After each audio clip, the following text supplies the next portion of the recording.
কি রে? কি হয়েছে? এরকম চিৎকার করছিস কেন? আমি নাকি আমাদের কোনো প্রপার্টি সেল করতে পারবো না? বাবা নাকি আমাদের জমি জমা প্রপার্টি সব কোন ছেলে নামে লিখে দিয়ে গেছে?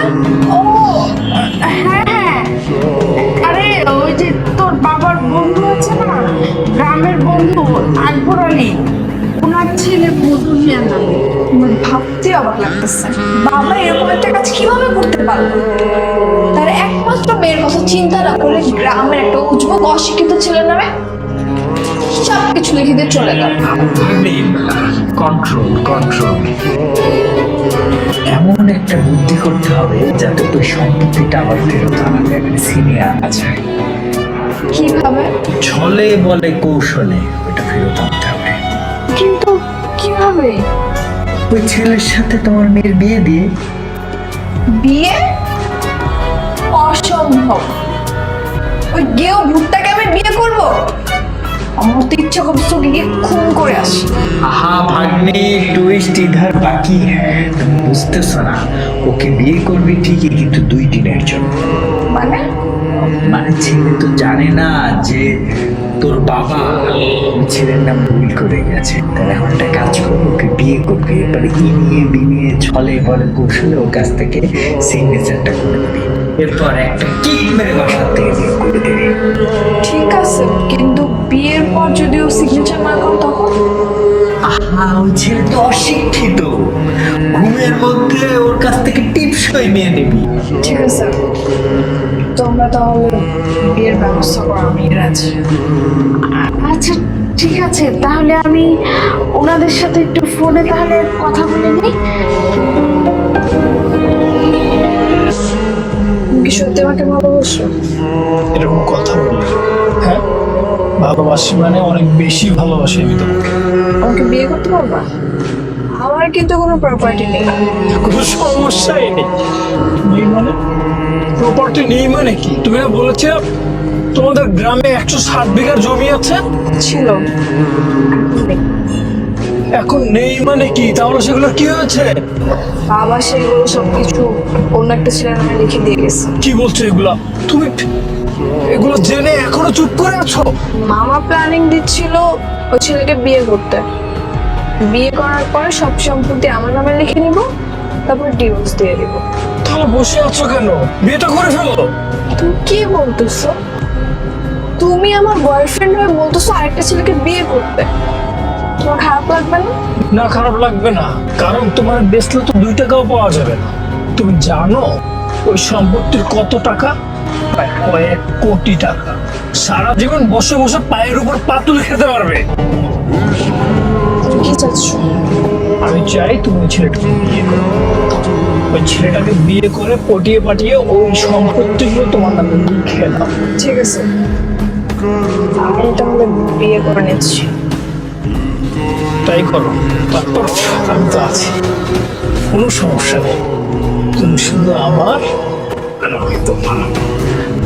কাজটা শুরু করেন, বিবরণ শুরু করেন। বিয়ের দেনমোহর হইতেছে আমার সমস্ত সম্পত্তির অর্ধেক। আমার বৌমা তো আর বিয়ার পরে আমার বাড়িতে বৌমা হয়ে যাইব না, যাইবো আমার মেয়ে। তা আমি আগে থেকে এটা স্বপ্ন দেখে রাখছি, ঠিকঠাক করে রাখছি যে পোলার বউ যেহেতু মায়া হয়ে যাইবো আমার বাড়িতে, আমি আমার সম্পত্তির অর্ধেক তার নিয়ে দিব। মাশাআল্লাহ, আলহামদুলিল্লাহ, এই যুগে এমন সিদ্ধান্ত মুজিবি। আলহামদুলিল্লাহ, স্টপ দিস ম্যারেজ। কেন? I can't marry you. আসসালামু আলাইকুম। ফ্যামিলিপুর আমার ভিলেজ কাউন্ট দ্যাটস ওয়াই তুমি এই বিয়েটা করতেছো। তুমি লেখাপড়া জানো? হ্যাঁ, আমি কৃষি ইউনিভার্সিটি থেকে গ্র্যাজুয়েশন কমপ্লিট করেছি। আমি তোমাকে ইলিটারেট পাবো। তোমার কাছে কি বিয়েটা ছেড়ে গেল? আমি তোমার কাছে এগুলো কখনোই আশা করি। আমি জানি বিয়েটা ছেলে খেলা নয়, এই জন্য আমি বিয়েটা ভেঙে দিতে চাচ্ছি। এই যে বিয়ে, বউ সাজ, তোমার আমার জন্য সবকিছু চেঞ্জ করা, সবকিছু ছিল মিথ্যা। আর এই সবকিছুর পেছনে একটা উদ্দেশ্য ছিল, আর সেই উদ্দেশ্যের কারণ হচ্ছে আমার বাবার সমস্ত সম্পত্তি তোমার নামে লিখে গেছে, সেসব হাতিয়ে নেওয়া। তাই আমি, মামা আর মামিনের প্ল্যানিং করেছি তোমাকে বিয়ে করব, তারপর সবকিছু নিজের নামে করে নিব তোমাকে না জানিয়ে। কিন্তু আঙ্কেলের কথা শুনে এখন আমার মন সায় দিচ্ছে না। আমি পারবো না তোমাকে ঠকাতে। আমার বাবা তোমার নামে যা লিখে গেছে সবকিছু তুমি রেখে দাও। আর সরি ফর এভরিথিং। যাক, সত্য কথা বলো, অনেক ভালোই করেছো। বা আরো কিছু সত্য কথা জেনে রাখো। তোমার বাবা যে আমার নামে উইল করে গেছে এটা আমি আগে থেকেই জানি। তোমাকে এতদিন এগুলো কেন বলেই জানো, কারণ আমি চেয়েছিলাম তোমার মধ্যে কিছু পরিবর্তন আসুক। তুমি রান্না পারো কিনা, তুমি চা বানাতে পারো কিনা, এটা মেনুটাই নয়। তোমার মধ্যে ইচ্ছা আছে কিনা সেটাই ইম্পর্টেন্ট। আমি যখন অসুস্থ হব তুমি আমার সেবা যত্ন করবে কিনা, আমার জন্য রান্না করবে কিনা, সেটাই দেখতে চেয়েছিলাম। তোমার ছেলে ফ্রেন্ড থাকা যাবে না এটা ভুল। তোমার ছেলে ফ্রেন্ড থাকতেই পারে, এটাতে কোনো সমস্যা নেই। কিন্তু তুমি তোমার স্বামীর কথায় কতটা সম্মান করতেছো সেটা দেখার বিষয়। তোমাকে জোর করে শাড়ি পরিয়েছে,